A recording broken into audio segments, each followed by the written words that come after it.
The starship Eclipse hummed softly as it drifted through the void, its engines barely whispering as it approached the outer rim of the galaxy. On board, Captain Krel'thar of the Zorathian Confederacy paced the bridge, his four-clawed hands clasped behind his back. His scales shimmered faintly under the dim light, a deep emerald green that marked him as a high-ranking officer. But despite his rank, Krel'thar was nervous. Today was the day his mail-order bride would arrive. The concept of a mail-order bride was not uncommon in the galaxy, especially among species that struggled to find compatible mates within their own kind. Krel'thar, a proud warrior of the Zorathian Confederacy, had spent most of his life in service to his people. Now, at the age of 45 cycles, roughly equivalent to 90 human years, he had decided it was time to settle down. After much deliberation, he had chosen a human bride. Humans were known for their adaptability, resilience, and, most importantly, their ability to form deep emotional bonds with other species. The ship's AI, a smooth, genderless voice named Vix, interrupted his thoughts. "Captain, the human vessel has docked. The bride is awaiting your presence in the cargo bay." Krel'thar nodded, his tail flicking nervously. "Thank you, Vix. I'll be there shortly."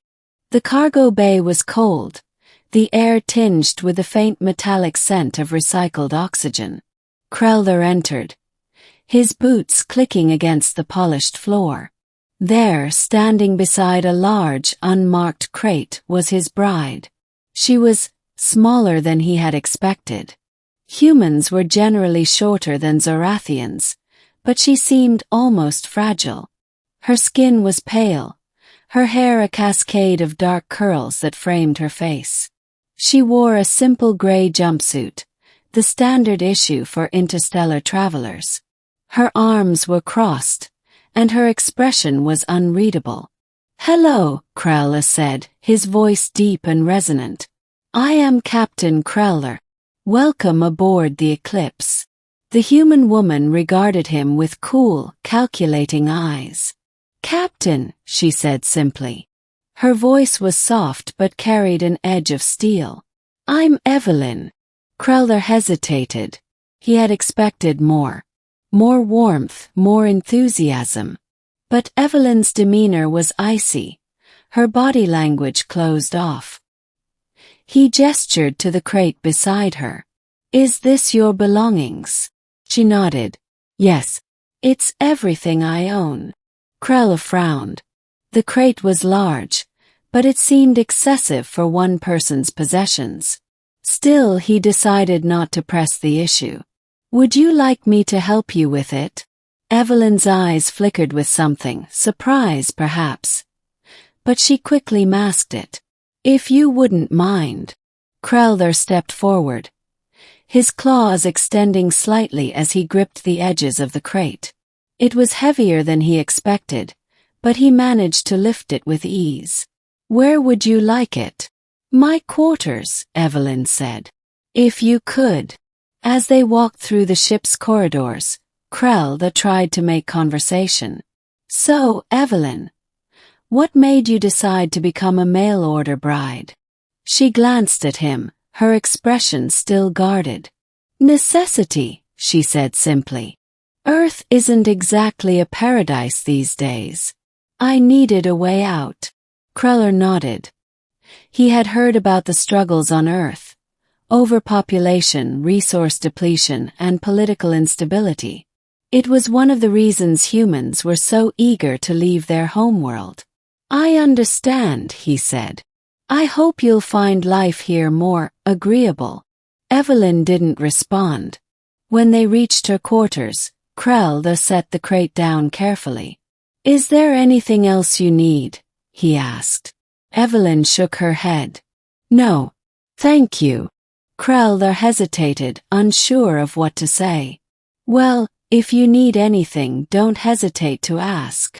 She nodded, her expression still unreadable. "I won't." Over the next few days, Evelyn kept to herself. She rarely left her quarters, and when she did, she was quiet and reserved. Krel'thar tried to engage her in conversation, but she always responded with short, clipped answers.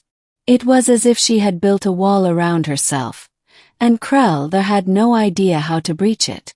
One evening, as Krel'thar was reviewing ship logs in his quarters, Vix's voice interrupted him.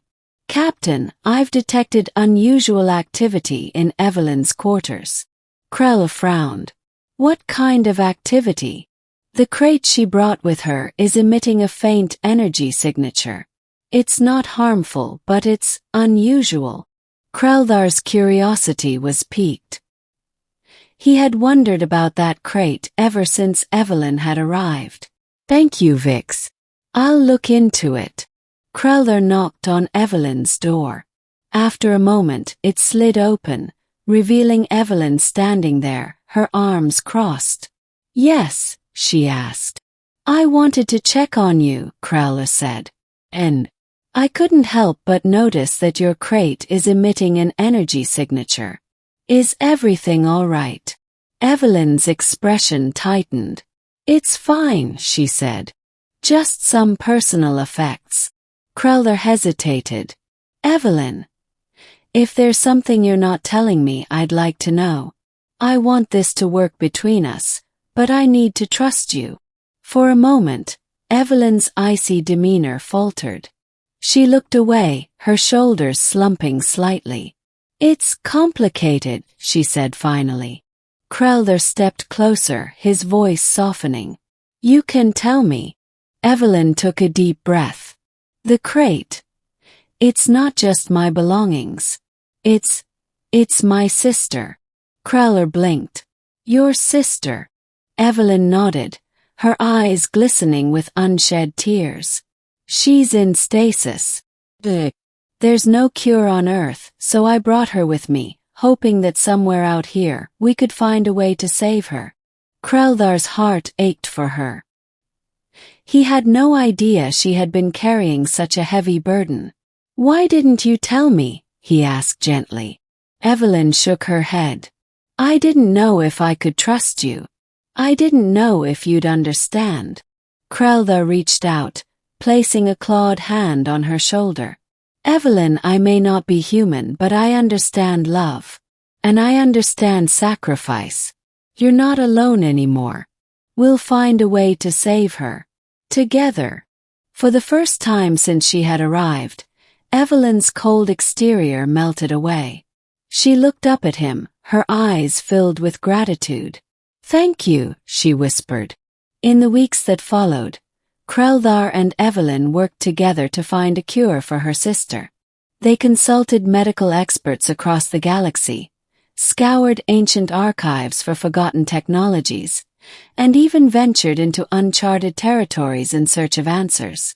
Along the way, Evelyn began to open up to Krel'thar, sharing stories of her life on Earth, her dreams and her fears. Krel'thar in turn shared his own struggles, the weight of command, the loneliness of his position, and his desire for a family. Slowly but surely, the wall between them crumbled, replaced by a deep and abiding bond.